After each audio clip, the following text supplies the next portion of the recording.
Peter Park, September 19, 2012, for the project Our Histories, Building Leadership and Engagement in the Disability Community.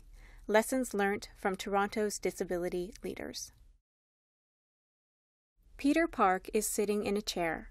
Behind him is a cloth picture of two large birds flying across a yellow sun.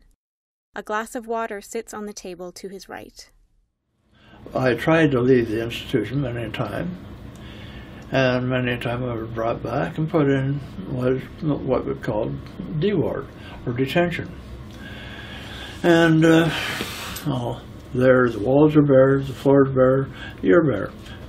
Now, in those 18 years, I figured I was locked up for 9 for doing things like refusing to take the medication.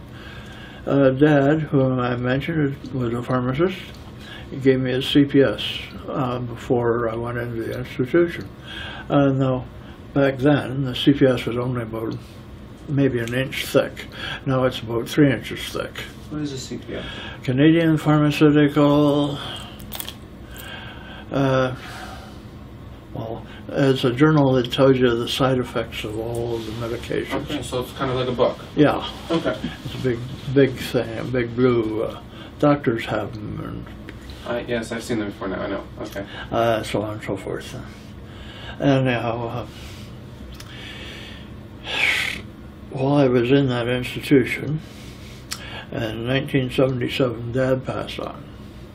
And that was the first time I got to go home in 18 years. Oh. So how was it that you stayed in there for 9 years locked up, you said? Why? Because I refused to take the medications that weren't in the CPS. If I didn't know what this was going to do to me, I wouldn't take it.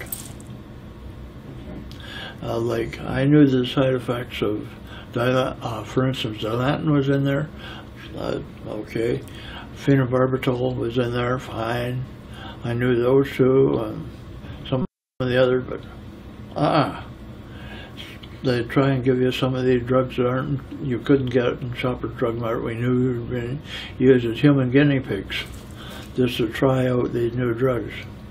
Whenever a pharmacy, before they came to Shoppers, or, well, there wasn't Shoppers of those days, but the drugstores, they tried them out on people in the institutions. So the institution would get a bunch for nothing, or for very little, and try out. In addition to having a strong history as a collective movement, the disability community is also made of individuals who have been advocating for themselves for decades. Your obstacles are their obstacles. Engage with the disability community and find the necessary information and support to navigate around your barriers. Funding provided by Ontario Trillium Foundation. Application ID number 114548. Image shows 3 logos: SILT, Physical Therapy University of Toronto, and Ontario Trillium Foundation. There is also a link to the Disability Oral History Toolkit.